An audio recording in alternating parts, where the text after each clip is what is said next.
Paolo the Cat lives in Fluffy Gardens. Paolo lives here at 6 Fishstench Street, to be precise. Paolo likes to play with balls of wool, like most cats. And he likes to scratch his claws against chairs, like most cats. But Paolo is not like most cats. Paolo is very clever. You wouldn't know it to look at him, would you? But it's true. When nobody is around, do you know what Paolo does? He reads books. Big, heavy books full of facts, figures, and hardly any pictures at all. He really is very clever indeed. But nobody in Fluffy Gardens knew how clever Paolo was because Paolo didn't want to be different. He is clever, but wanted to be just a regular cat.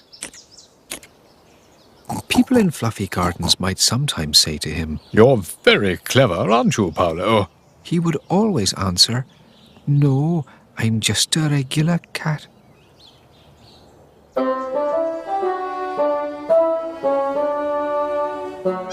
Our story begins one morning at the seaside. This sunny morning, Paolo was on holiday. He lay on the beach, making sure that he had plenty of sunblock on. He built sandcastles. He enjoyed nice, cool drinks. Every now and again, he would run into the sea for a swim. Paolo was having a great time. Such a great time, in fact, that he decided to read some of his favorite book, The Advanced Guide to Molecular Physics for Felines. Isn't that just the most difficult book you've ever heard of? While he read and studied the very difficult book, Cornelius the crab scuttled up to him and saw what he was reading. "You're very clever, aren't you, Paolo?" he asked. "No," said Paolo. "I'm just a regular cat." And he gave Cornelius a big smile. Cornelius laughed and scuttled off to get some ice cream, though not before giving Paolo a naughty pinch with his big pincers. Cornelius is a very naughty crab. Suddenly, a young penguin found she had swum out too far and she couldn't touch the ground with her feet. She started to panic and cry. Nobody knew what to do. Mr. Johnson the panda shouted, "What will we do?" He was very concerned for the poor young penguin. Lola the mosquito shouted, "What will we do?" She was very afraid for the poor young penguin. The small green thing shouted, in a cute squeak, which was his way of saying, "What will we do?" Not one person knew what to do. Except Paolo. Paolo put down his big heavy book and had a quick look around. He was thinking to himself very calmly, as being very clever, he knew how important it was to stay calm in an emergency. He spotted a piece of rope nearby and tied it quickly to a rubber ring. He then threw it out to the young penguin, who took hold of it. Paolo tried to pull the penguin to the shore with all of his might, but the current was strong, and Paolo was only a little cat. So Paolo, being clever, realized that the clever thing to do would be to get help. Paolo asked everyone nearby to help him pull the little penguin safely ashore. Mr. Johnson the panda took hold of the rope and pulled with all of his might, but nothing happened. Lola the mosquito took hold of the rope and pulled with all of her might, but once again, nothing happened. The small green thing wanted to help, but he was so small that he was afraid. Paolo smiled at the small green thing and told him that even though he was small, his help would make a big difference. So, the small green thing took hold of the rope and pulled with all of his might. This time, something did happen. With the small green thing's help, the baby penguin moved. Slowly but surely, they all pulled the penguin to shore. Finally, the penguin was safe. Everyone let out a big sigh of relief. Paolo calmly went back to reading his big heavy book, not wanting to cause a fuss. "You're very clever, aren't you, Paolo?" said Mr. Johnson. Paolo replied, "No, I'm just a regular cat." But when Paolo returned home to Fishden Street, word had travelled about Paolo's quick thinking. Everyone was talking about how Paolo had saved the young penguin and how clever he was. In fact, everyone was so pleased about what Paolo had done that they threw him a big party with cakes and drinks and party games. Everyone made Paolo feel really good about how his clever thinking had saved the day. He realized that, once in a while, it is okay to be more than just a regular cat. In fact, it's a great thing to be clever. Nowadays, when someone says to Paolo, "You're very clever, aren't you?" he has a different answer. Now he beams a big smile and says, "Well, maybe just a little." Floella the Fruitbat lives in fluffy gardens. Floella lives here at 23 Flappy Heights, to be precise. Now, I bet you get up in the morning and tuck yourself in at night. Isn't that what any sensible person would do? Floella doesn't. She sleeps all day and gets up at night. Strange, isn't she?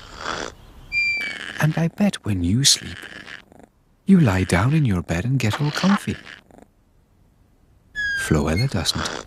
She sleeps hanging upside down. Yes, Floella is very strange indeed.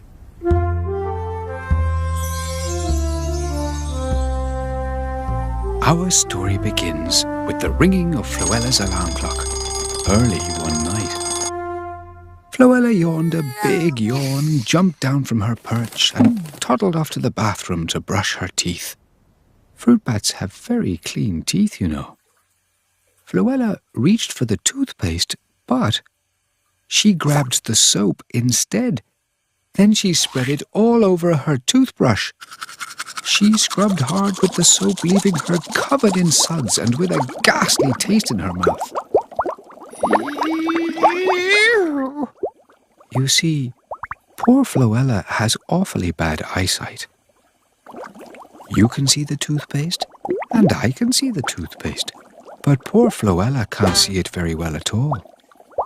She can hardly tell what is what most of the time. After brushing her teeth with soap, Floella went downstairs to make some breakfast. Not being able to see well, she made a hot cup of treacle with 2 spoonfuls of salt and had a big bowl of biscuits covered in ice-cold eggs. Still feeling a bit peckish, she buttered 2 cookery books. Then she went out for a walk. Floella loved to go for big, long walks to stretch her legs. She walked over grassy hills. She walked through a small park. She walked through a pretty forest. Floella loved to walk everywhere. After some time, Floella happened to pass Paolo the Cat, who was searching through some bins while doing a spot of reading. "Good night, Floella," said Paolo cheerfully. "Good night, Mr. Johnson," said Floella, and walked on, leaving Paolo confused. How odd, he thought to himself. My name is Paolo, not Mr. Johnson. Then she passed Lola the Mosquito, who loves to fly around at night looking for silly things to do. "Good night, Floella," said Lola cheerfully. "Good night, Lenny," said Floella, and walked on, leaving Lola confused. How strange, she thought to herself. My name is Lola, not Lenny. Then she passed wee Reg the puppy, who was up remarkably late for such a small puppy. "Good night, Floella," said wee Reg cheerfully. "Good night, Tooty," said Floella, and walked on, leaving wee Reg confused. "How bizarre!" he thought to himself. "My name is wee Reg, not Tooty." Poor Floella could not see anyone well enough to make out who they really were. Later that night, Floella popped into the shop to buy herself some milk. She was sure she needed fresh milk because something didn't taste quite right in her breakfast. Her milk had probably gone sour. Luckily for Floella, the penguins keep the shop open all day and all night, which is very tiring for the little penguin who works there. Inside the shop, who did Floella meet but Paolo the Cat, wee Reg the puppy, and Lola the Mosquito. "Hello again, Floella," they all said. Floella looked around her. She walked right past the three friends, stopped in front of a stack of tinned corn, and staring hard at it, said, "Hello, everyone. Lovely night, isn't it?" Then, before waiting for an answer, she went to find herself some milk. "How odd! How strange!" "How bizarre!" they all said. Then wee Reg had an idea to help Floella, and they all began to whisper. When Floella came back to the counter with a carton in her basket, the three friends were chatting with the tired little penguin who worked behind the counter. They were all huddled around something, but, of course, Floella couldn't see what it was. "Oh, what have you got there?" inquired Floella, who was very curious. "Why, it's a present," replied wee Reg. "For you." And he took a pair of lovely new glasses and placed them over Floella's eyes. Suddenly, for Floella, everything became clear. She could see everything crisp and sharp. "Oh, hello, Paolo. Hello, wee Reg. Hello, Lola," she said, very surprised to see them. Floella was a happy little fruitbat, able to see everyone and everything. As a way of thanking her friends for the glasses, she invited everyone around for a cup of tea. And as they all walked back to Floella's house for tea, Floella saw all of the beautiful places around her for the first time. Floella was so happy that she stopped walking and started skipping. She skipped all the way home.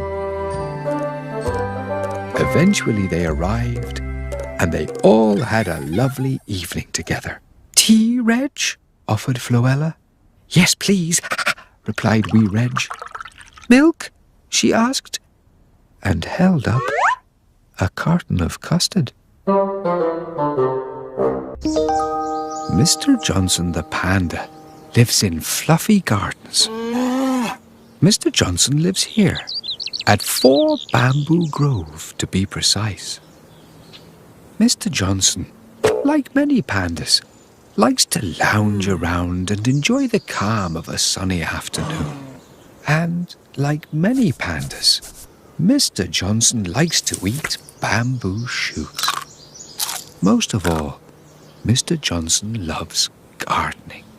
Nothing makes Mr. Johnson happier than taking care of his flowers.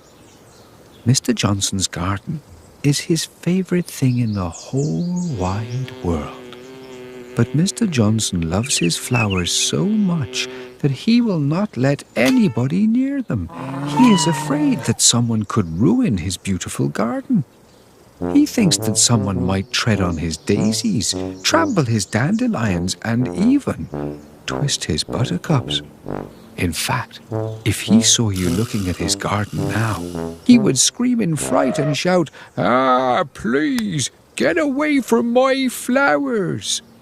Silly Mr. Johnson. Our story begins one morning in Bamboo Grove. Mr. Johnson was sitting down to breakfast. He wore a big smile on his face because today he was having his favorite breakfast. A huge plate of bamboo shoots with marmalade and a nice cup of tea. Mr. Johnson looked out the window to admire his beautiful garden. He thought to himself, "My favorite thing in the whole wide world is my garden." Just then, Mr. Johnson noticed the little penguin postman walking up his garden path. Mr. Johnson suddenly thought that the penguin postman might tread on his daisies. He jumped up and ran to the window. "Ah!" he shouted very loudly. "Please, get away from my flowers!" Dropping his sack of letters, the startled penguin ran off down the road. He was very frightened indeed by Mr. Johnson's shouting. When Mr. Johnson saw how frightened the little penguin was, he felt bad about shouting so loudly. Later that day, Mr. Johnson was out in his garden. He carried a large green watering can and wore a pair of bright yellow Wellington boots. Flowers can get very thirsty, so Mr. Johnson was making sure they all had plenty to drink. Mr. Johnson noticed Colleen the cow walking to his house, carefully holding a little cup. "Mr. Johnson might be able to lend me some sugar," thought Colleen. She had run out and the shop was closed today. Mr. Johnson suddenly thought that Colleen the cow might trample his dandelions. He jumped up, ran to his gate and shouted very loudly, "Ah, please, get away from my flowers!" Colleen dropped the cup and ran off down the road. When Mr. Johnson saw how frightened Colleen was, he felt very bad about shouting so loudly. That afternoon, Mr. Johnson was arranging some of his favourite flowers. He liked to put all of the yellow flowers together. Don't they look pretty? Wee Reg the puppy walked up to the house wagging his little tail. "Mr. Johnson might be able to help me fix my broken lawnmower," thought Wee Reg. Mr. Johnson suddenly thought that Wee Reg the puppy might twist his buttercups. He jumped up, ran to his window and shouted very loudly, "Ah, please, get away from my flowers!" Wee Reg dropped his broken lawnmower and ran off down the road. When Mr. Johnson saw how frightened Wee Reg was, he felt very bad about shouting so loudly. Nobody else came to visit Mr. Johnson that day. Everyone was afraid that Mr. Johnson might shout at them. He was feeling very lonely and felt very bad about upsetting his friends. So bad, in fact, that he came up with a plan to make things better. First, Mr. Johnson gathered up the penguin postman's letters and delivered all of the letters himself. He gave the little sack to the penguin postman. "I'm very sorry I shouted at you," said Mr. Johnson. Mr. Johnson glued the pieces of Colleen the cow's cup back together.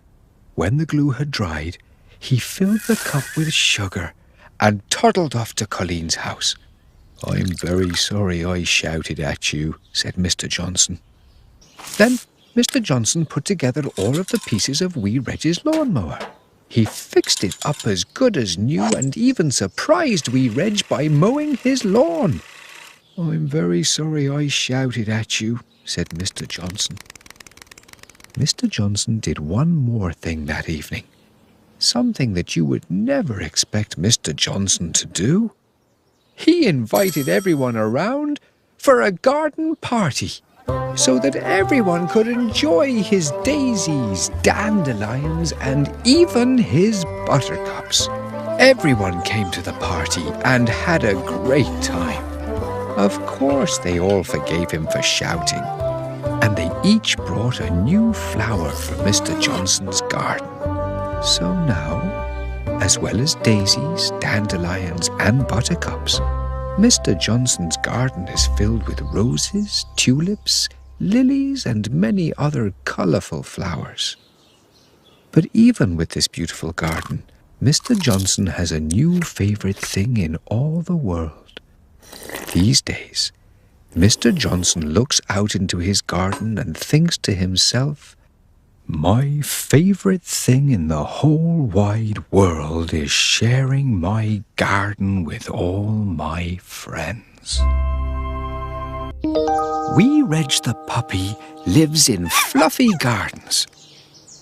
Wee Reg lives here, at Wag Villa, to be precise.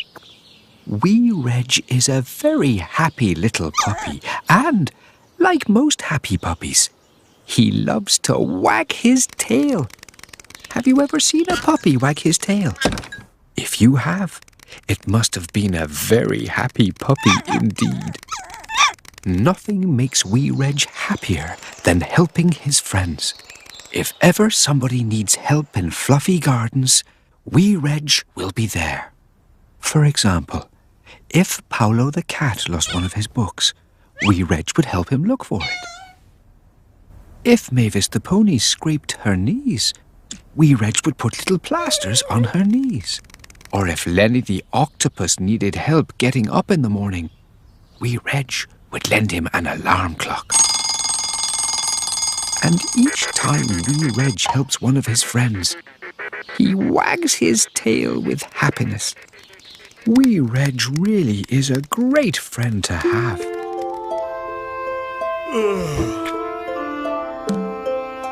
Our story begins very early one morning. The sun was shining. Wee Reg stepped out of his house and had a good look around.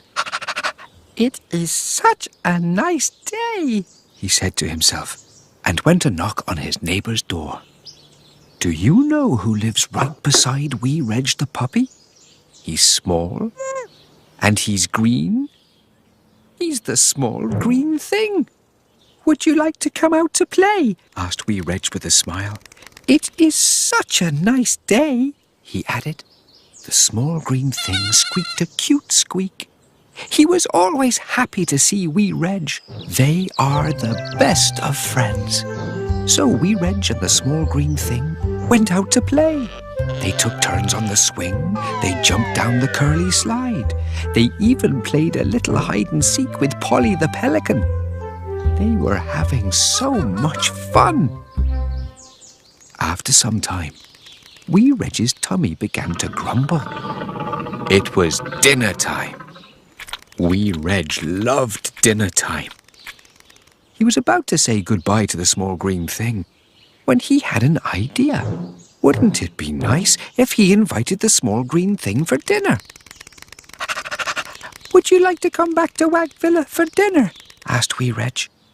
The small green thing was very happy to be invited and squeaked with joy. Wee Reg wagged his tail happily and they set off for home. Back at Wag Villa, Wee Reg made scrambled eggs for dinner. Yummy. Do you like scrambled eggs? Wee Reg certainly seems to like them. Look at him wagging his little tail. But the small green thing didn't like scrambled eggs at all. He barely touched his food. "This is very strange," thought Wee Reg. And that's when Wee Reg set about trying to find something the small green thing would eat. He tried toast. The small green thing didn't touch it. No, the small green thing didn't like toast. He tried tomato soup. Once again, the small green thing didn't touch it. No, the small green thing didn't like soup. He tried a big bowl of cereal. And again, the small green thing didn't touch it. No, the small green thing didn't like cereal either. "This really is very strange indeed," thought Wee Reg, and he set off around the kitchen looking for different foods to try. And that is when he found some lettuce. "I'll try this," he thought, and put the plate down in front of the small green thing. The small green thing gave the lettuce a little sniff, looked up at Wee Reg, gave him a smile, and then ate it all up. Yes, the small green thing liked lettuce. And so he tried spinach, and yes, the small green thing liked spinach too. Wee Reg wondered, Why does the small green thing like lettuce and spinach? What makes them different from toast or soup or cereal? And then he looked closely. Lettuce is green. Spinach is green. And the small green thing is green. The small green thing, being green, loved to eat anything green. There's plenty of green food to eat, isn't there? There's cabbage, and green beans, and broccoli. So wee Reg made the small green thing a big green dinner, and the small green thing squeaked with joy as he ate it. Yummy! Wouldn't it be nice, thought wee Reg, if everyone came round for dinner? A big green dinner! And so wee Reg called up all of his friends and invited them to a big green dinner party. Everyone who came brought something green to share with everyone else. There was plenty of cabbage, lettuce, green beans, and spinach for all. Wee Reg and the small green thing were very happy to see everyone enjoying themselves so much. Well, this is a lovely party, said Scoopy the pink rabbit. But, she said, looking around at all of the green food, do you have any pink food? Mavis the pony lives in fluffy gardens. Mavis lives here at 2 Gallop Lane, to be precise. Mavis loves to trot slowly and carefully around her large garden. When she gets tired, she comes back inside for a rest and a sandwich. A sandwich filled with hay. Lots of ponies eat hay, but only Mavis eats it between 2 yummy slices of thick white bread. Did you notice that Mavis has no flowers in her garden? Well, that's because they make her sneeze. Any time a flower grows in her garden, Mavis slowly and carefully picks it and puts it aside for Mr. Johnson the Panda, who loves flowers. Mavis does everything slowly and carefully because, as it happens, Mavis is awfully afraid of hurting herself. She might even scrape her knees. That would be terrible. Nobody likes to scrape their knees, do they?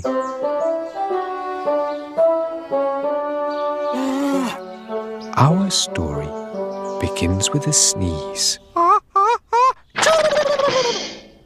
A big sneeze, just like that. Standing at Mavis's front door was a large bunch of flowers. And standing behind the large bunch of flowers was Max the zebra.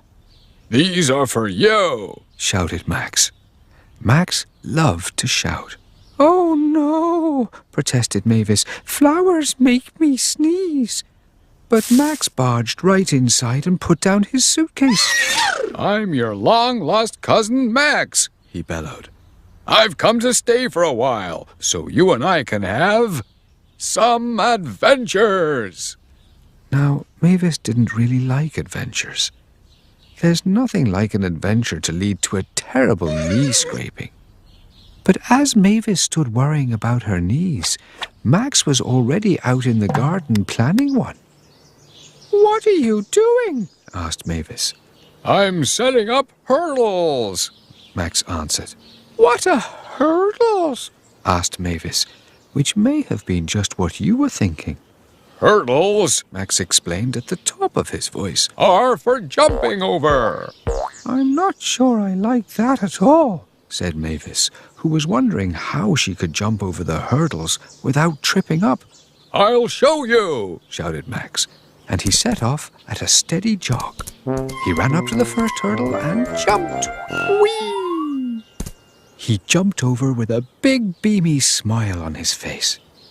Now you try it, he shouted to Mavis. Mavis thought about this for a little while. Then she ran into the house and hid in the kitchen. She was too afraid to jump. Later that day, Max told Mavis that the next adventure was to climb the tallest tree in the garden. Mavis looked up at the tall tree. "I'm not sure I like that at all," said Mavis, who was wondering how she would possibly climb up the tree without falling. "I'll show you!" shouted Max, and he set off up the tree. Higher and higher he climbed. He reached a large branch with a big, beamy smile on his face. "Now you try it!" he shouted to Mavis. Mavis thought about this for a little while. Can you guess what she did next? She ran into the house and hid in the kitchen. She was too afraid to climb. Even later that day, Max the zebra had set up a trampoline right in the garden. Max explained that the next adventure was to bounce all the way to the sky. "I'm not sure I like that at all," said Mavis, who was wondering how she would bounce without hitting her head or scraping her knees. "I'll show you!" shouted Max, and he jumped onto the trampoline. Whee! He bounced higher and higher. "Now you try it!" he shouted to Mavis. Well, I'm sure you know by now what Mavis did next, don't you? That's right. She ran into the house. But just as she reached the house, she passed the flowers that Max had brought. Mavis sneezed such a thunderous sneeze that she was thrown back out into the garden straight onto the trampoline.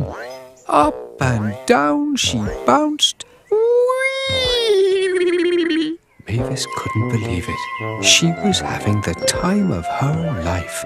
It really was great fun. "This really is a great adventure," she said to Max. Just as Max fell off the trampoline and scraped his knees. He had been twirling and bouncing far too hard. "Oh dear," said Mavis. And as Mavis put little plasters on both his knees, they made an agreement. Mavis promised to have more adventures because she'd had so much fun with Max. And Max promised to be a little more careful in future. In fact, for his next adventure, he would do something safe and careful. Something with no running around, no jumping and no bouncing. Something maybe even a little dull. Flower arranging.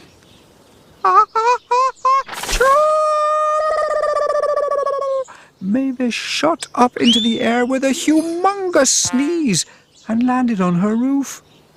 She looked down at Max and said, "I'm not sure I like that at all." Fudge and Lily the kittens live in fluffy gardens.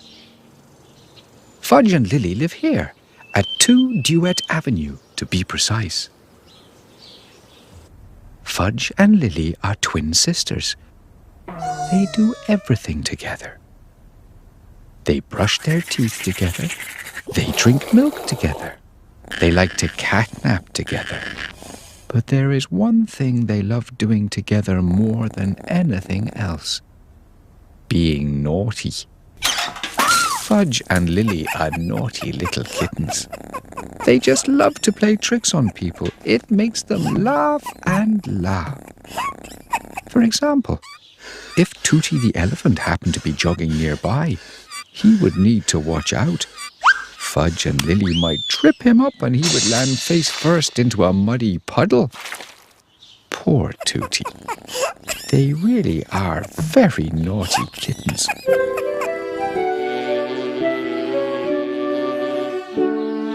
Our story begins early one morning. Fudge and Lily were playing with some string, as cats like to do. After a while, Lily had an idea. "Let's go and wake up Lenny the octopus," she said with a naughty smile. Lenny is a very lazy octopus and doesn't like to be woken up early in the morning. So this would be a naughty thing to do. Fudge smiled a naughty smile and replied, "Oh yes, let's go and wake him up." So they crept up to Lenny's house and stood by his window. Lenny the octopus was fast asleep and snoring very loudly. Lily reached up to his window and put a big alarm clock on the window ledge, and then they waited. Went the alarm clock. Lenny woke up with a start. His blankets went everywhere, and he was very surprised. "Ah!" he screamed. Fudge and Lily laughed so hard they could hardly stand up. Poor Lenny. Then Lily had another idea. "Let's go and put pepper in Rex the pig's jelly and ice cream," she said with a naughty smile. Rex the pig loves to eat jelly and ice cream, but with pepper it would taste horrible. Fudge smiled a naughty smile and replied, "Oh yes, let's go and put pepper in his jelly and ice cream." So they crept inside Rex the pig's mucky house, and when his back was turned, they put pepper in his jelly and ice cream. When Rex tasted the pepper, he was very shocked. "Yuck!" he yelled. "This is yucky!"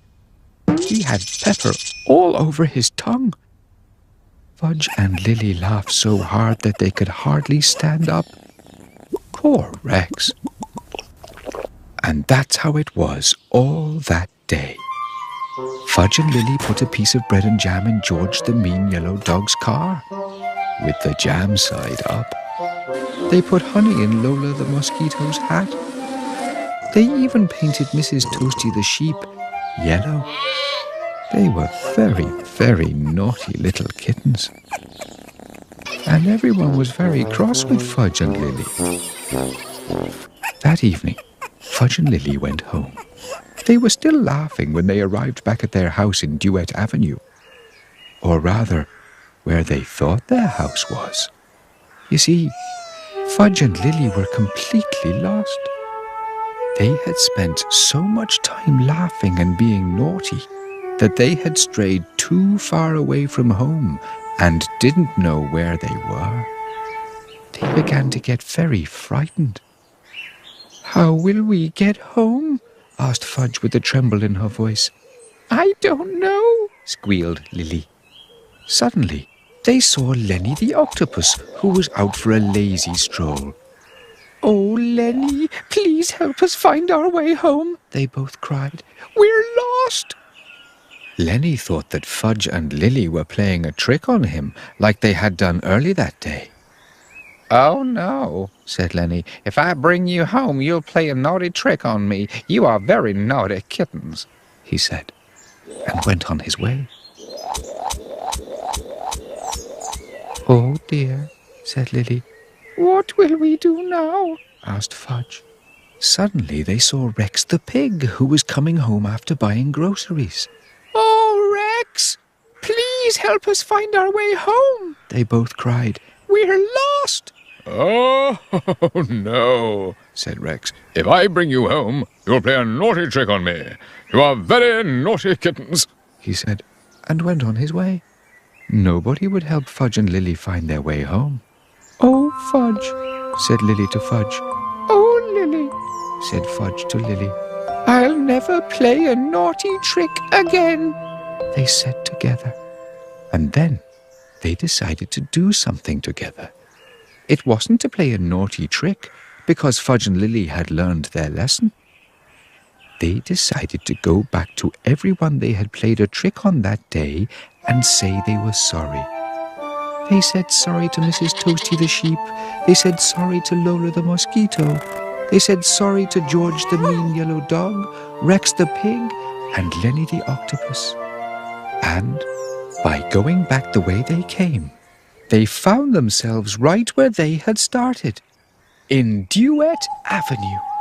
"We're home!" they shouted, and they ran inside the house happily.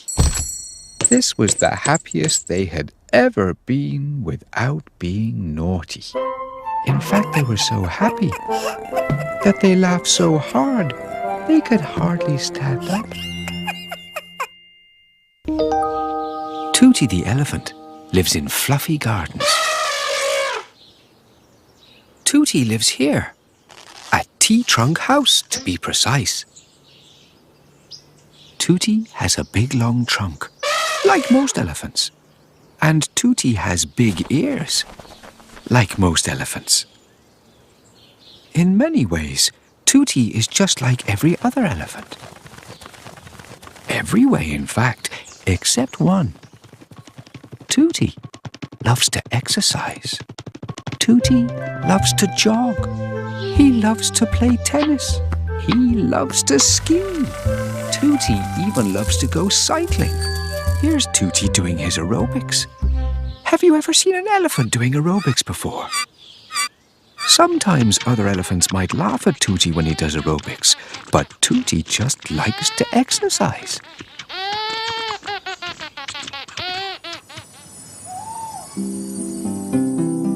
Our story begins very early one morning. Chuckles the chicken could be heard telling everyone that it was time to get up. Cock-a-doodle-doo! However, in Tea-Trunk House, Tooty's bed was empty. Tooty was already up. In fact, Tooty had already been for a jog, a swim, and a game of squash, all before breakfast. He really is a very energetic elephant, isn't he? As Tooty sat down for his breakfast, a little penguin delivered the newspaper. On the front page was a story about a big race through Blueberry Forest. It was a running race, and the winner would get a shiny gold medal. Tooty loved to race, and the other elephants wouldn't laugh so much if he had a shiny gold medal. So, later that day, Tooty began to train for the Blueberry Forest race. He ran up and down his stairs. He ran around Tea-Trunk House. He even ran up small hills, all so that he could run as fast as he possibly could for the Blueberry Forest race. When the big day arrived, Tooty was very excited. He had trained very hard and really wanted the shiny gold medal.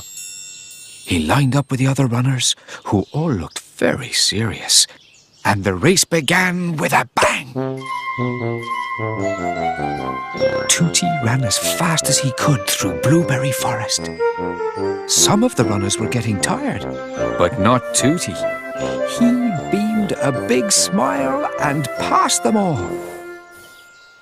Deep in Blueberry Forest, Tooty saw Floella the Fruitbat. She looked very sad indeed. Tooty didn't like to see Floella so sad, and so he stopped to find out what was the matter. "Is something wrong, Floella?" asked Tooty in a caring voice. "Yes," replied Floella. "I dropped the box I was carrying and now I can't find it." Tooty decided to help Floella look for her missing box and peered through some bushes. He found it!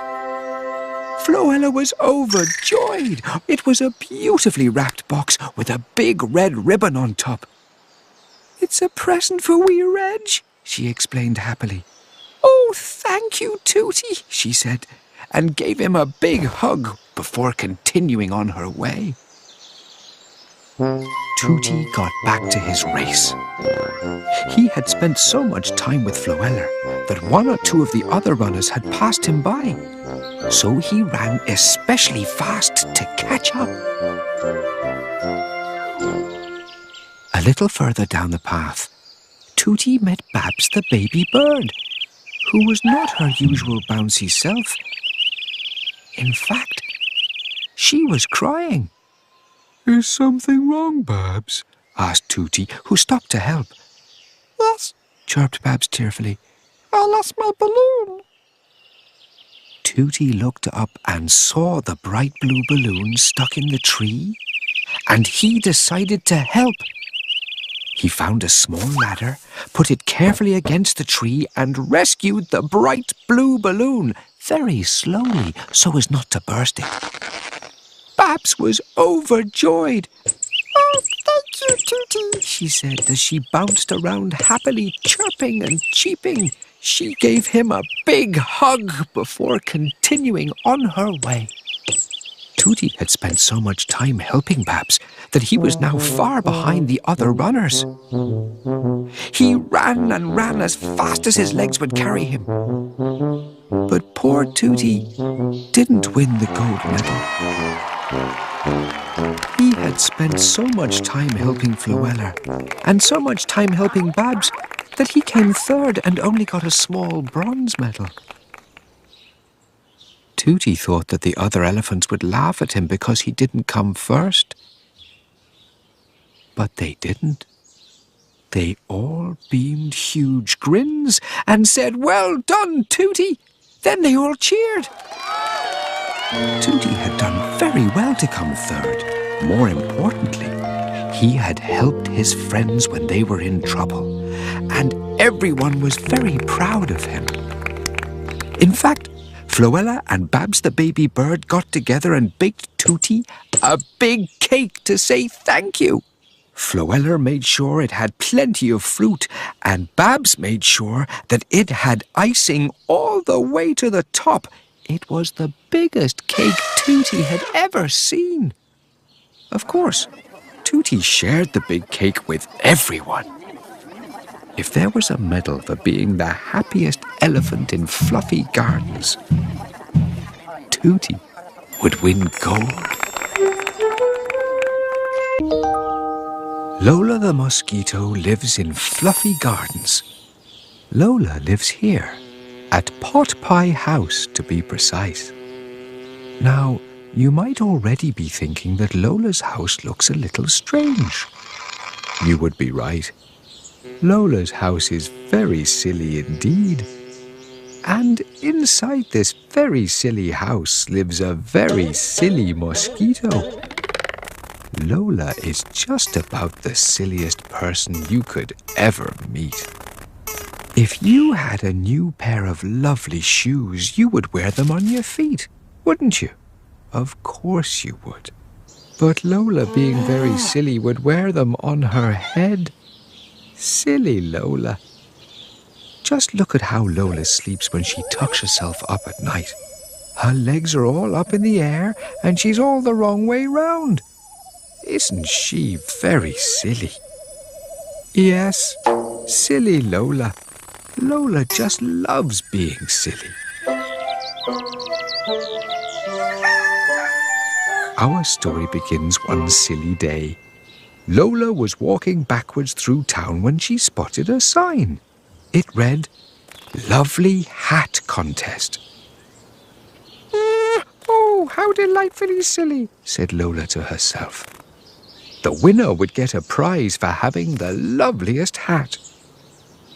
Now, one thing you might not know about Lola is that she loves to dress up. And she especially loves dressing up in lovely but silly hats. So Lola decided to buy herself a brand new hat for the Lovely Hat Contest. Now, if you were to buy a new hat, you would go to a hat shop, wouldn't you? Not Lola. Lola went to the butcher's. "Hello," said the little penguin who worked behind the counter. "Goodbye," said Lola to the little penguin, who was rather confused. That was a very silly thing for Lola to say.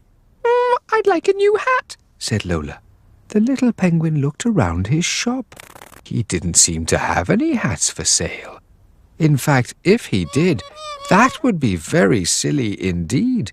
But he did have sausages, so Lola bought some sausages and went on her way. "Goodbye," said the little penguin.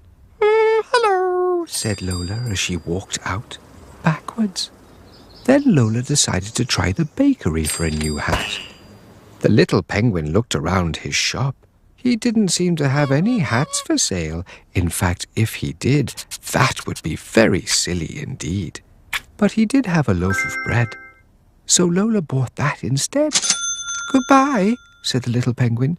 "Hello," said Lola as she walked out, backwards. Then Lola tried the grocer's for a new hat. The little penguin looked around his shop. He didn't seem to have any hats for sale. In fact, if he did, yes, that would be very silly indeed. But he did have fruit, so Lola bought some fruit instead. Goodbye, said the little penguin. Hello, said Lola as she walked out, backwards. And that day, Lola went to every shop one by one to find a new hat. She bought some eggs, some milk, a clock, and many other things which wouldn't be silly at all, except for the fact that what she really wanted was a new hat for the lovely hat contest. But as luck would have it, the very last shop she tried actually was a hat shop. They did have hats, and Lola bought one. So the day of the lovely hat contest arrived. Everyone gathered at the town hall, and it was all very exciting. This year, Reg the Puppy was the judge. He would decide who had the loveliest hat. Reg walked up and down and looked at all of the lovely hats. Everyone had made such an effort and wore the loveliest of lovely hats. Royston the mantis wore a very shiny new black top hat. He was sure that he would win. It was a lovely hat.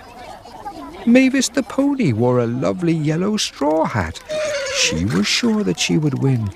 It was a lovely hat. Fudge and Lily the kittens wore matching hats with feathers. They were sure that they would win. They really were lovely hats indeed. But Reg thought that one hat was more lovely than all of the others. It was a very silly hat. Can you guess who had this very lovely but very silly hat? It was Lola the Mosquito. Lola's hat wasn't just a hat. Lola's hat was beautifully decorated with fruit and bread and sausages and milk and soup and a clock and everything that Lola had bought that day. It really was a very silly hat. Silly Lola. Reg announced that Lola's hat was the loveliest hat of the contest. Then he brought out her prize, a shiny new hat stand.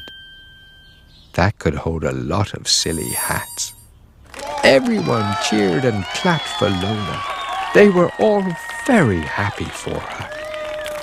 And that is the story of how silly Lola the Mosquito won the Fluffy Garden's lovely hat contest. These days, when you see Lola, you might be lucky enough to see her wearing her silly prize-winning lovely hat on her feet while standing upside down. Silly Lola. George, the mean yellow dog, lives in Fluffy Gardens. George lives here, at 8 Gruff Lane to be precise. Some people say that dogs are a man's best friend. That can be very true indeed. But George, the mean yellow dog, is nobody's best friend. He's not even anybody's worst friend. He is mean, loud, and always in a terrible mood. George hates everything and makes it his business to tell people so very loudly. If you drew a picture for George and showed it to him, he would say, "I hate that picture," and make you feel very bad. George hates everything.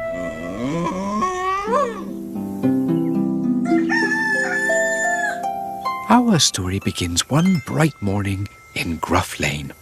George had got out of the wrong side of the bed, just as he does every morning. "Bah!" shouted George. "I hate morning time." He ran to his window and looked to see if there was someone to blame for it being morning time. There wasn't anyone outside, so he shouted at the flowers. "I hate morning time, and it's all your fault. Stupid flowers!" He roared and made the flowers feel very bad. George really was in a terrible mood. After brushing his teeth, which he hated, George went downstairs for breakfast. George hated breakfast. He made himself some tea, which he hated, and toast, which he also hated. George ran to the window and saw a little penguin walking by. "I hated my breakfast," he shouted, and made the penguin feel very bad indeed. Then George the mean yellow dog went for a drive in his car. George hated going for a drive in his car. Reg the puppy was waiting to cross the road. He looked left and right, and when he saw it was safe to cross, he walked calmly across the road. That's when George zoomed up to him in his car and started beeping his horn in a temper. Beep, beep, beep. "I hate when people cross the road," shouted George. "Get off the road!" Poor wee Reg felt very bad as George roared at him and then drove off. Wee Reg thought that George needed to be taught a lesson, and so he went home and called up some of his friends. Later that day, George went to the egg shop to buy some eggs. George hates shopping, and he especially hates shopping for eggs. He brought some eggs to the counter where a small penguin was serving customers. "I hate this shop, and I hate these eggs," roared George. The penguin smiled and said to George, "I'm sorry, sir, we don't have any eggs. This is a butcher's shop." George looked down at the eggs and got terribly confused. "I said I hate this shop, and I hate these eggs," he repeated, even louder this time. The little penguin just smiled. "I'm sorry, sir." "Next, please," he said cheerfully, and served the next customer, Henny the hippopotamus, who wanted some eggs for a cheese omelette. George, very confused, threw down the eggs and stormed out of the shop in an awful huff. Then George went to the bakery to buy some bread. George hates shopping for bread even more than he hates shopping for eggs. He brought a loaf of bread to the counter and shouted at the small penguin baker, "I hate this bakery, and I hate this bread." The penguin just smiled and said, "I'm sorry, sir, we don't have any bread. This is a fruit and veg shop," and served the next customer, Lenny the octopus, who wanted some bread for a jam sandwich. George got very flustered indeed when he saw the penguin give Lenny some bread. He stormed up to the penguin and demanded to know why Lenny had been able to buy bread when he couldn't buy any. The little penguin explained that only people who ask nicely will get what they want. "I hate that," shouted George. Then he thought for a moment and asked in a quiet voice, "Please, may I have some bread?" The penguin smiled and gave George his best loaf of bread. George didn't seem to hate this loaf. So he stormed out of the shop and went back to the egg shop. George began to shout, "I hate eggs," but then he stopped and thought. He then asked in a quiet voice, "Please, may I have some eggs?" The little penguin smiled and gave George the best eggs in the shop. George smiled for the first time that day. Actually, for the first time ever. It was the first time George had smiled in his whole life. And with a big smile on his face, George stormed right out of the egg shop and slammed the door and barged his way home. The little penguin called up Wee Reg right away to tell him that his plan had worked. Wee Reg wagged his little tail as the penguin told him all about it. Just then, the penguin was interrupted by a knock on the door. It was George. He had forgotten to do something. "Thank you," he said quietly, and slammed the door.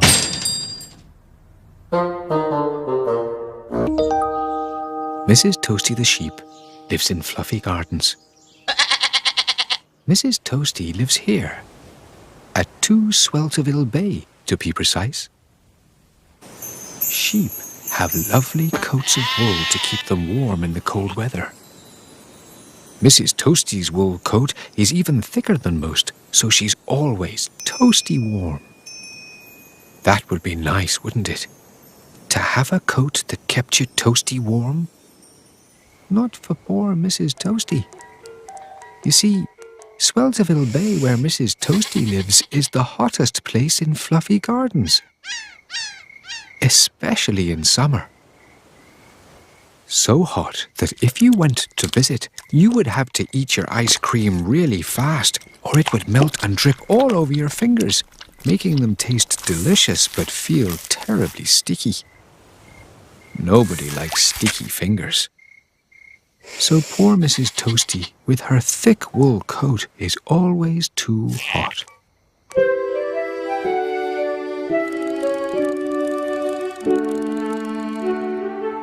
Our story begins early one hot summer morning.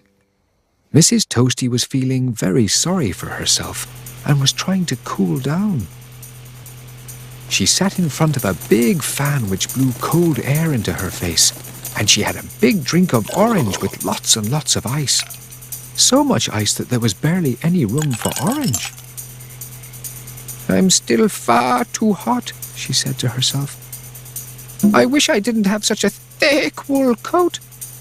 Drinking her big drink of orange with lots and lots of ice gave Mrs. Toasty an idea. She poured the orange drink into a basin, ice and all.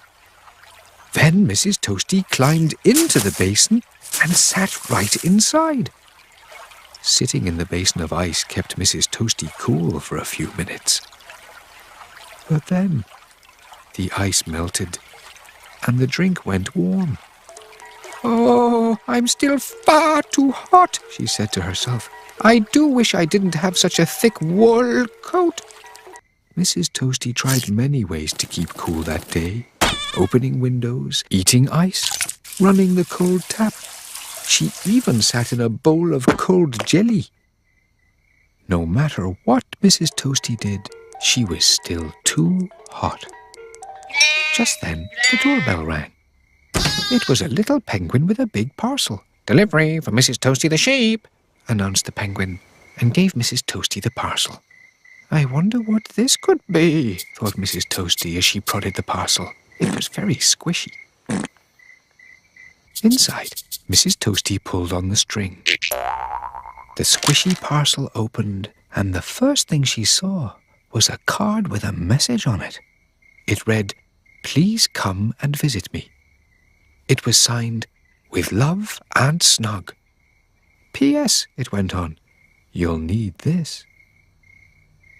Mrs. Toasty looked into the parcel to see what the "this" was. "Oh, disaster," said Mrs. Toasty. "This is the last thing I need." It was a big, thick, red woolly jumper. Mrs. Toasty was disappointed, but it had been very nice of her Aunt Snug to send her a gift. She soon cheered up at the thought of visiting Aunt Snug. Mrs. Toasty had never been to visit her aunt before, and going to visit new places can be very exciting. Before long, Mrs. Toasty was on her way to Aunt Snug's house. Aunt Snug lived very far away, so Mrs. Toasty had to take a train and then a bus. That is far. Aunt Snug lived by Frosty Mountains, which is very different to Swelterville Bay. Here, it was always snowing, it was always cold, and there were never any hot mornings. When most people arrive, they think to themselves, "Brrr, it's terribly cold here, too cold for me." Most people get back on the bus and go home where it's warm. Not Mrs. Toasty. Mrs. Toasty got off the bus, looked around and thought, What a lovely place! The snow made everything look all sparkly and very pretty. That week, Mrs. Toasty had a wonderful time. Aunt Snog brought Mrs. Toasty to try all of the things she loved to do in frosty mountains. They went skiing. They built snowmen. They even went ice skating. Mrs. Toasty had so much fun. She even bumped into Tooty the Elephant, who was there for a snowboarding tournament. "It's very pretty here," said Tooty the Elephant to Mrs. Toasty. "But it's terribly cold, isn't it?" "I wouldn't know," answered Mrs. Toasty. "You see, I have such a thick wool coat." Tooty looked very surprised indeed. So did Mrs. Toasty. For the first time that summer, Mrs. Toasty wasn't too hot. She was just right. Right then, Mrs. Toasty made a decision. She would visit more often. So now, every summer, Mrs. Toasty takes a train and then a bus to go and visit Aunt Snog at Frosty Mountains. At Aunt Snog's house, Mrs. Toasty is never too hot and never feels sorry for herself. She never has to sit in a basin of ice or even a bowl of jelly. In fact, sometimes, on very cold mornings, you can even see Mrs. Toasty out and about wearing a big, beamy smile and a big, thick, red, woolly jumper.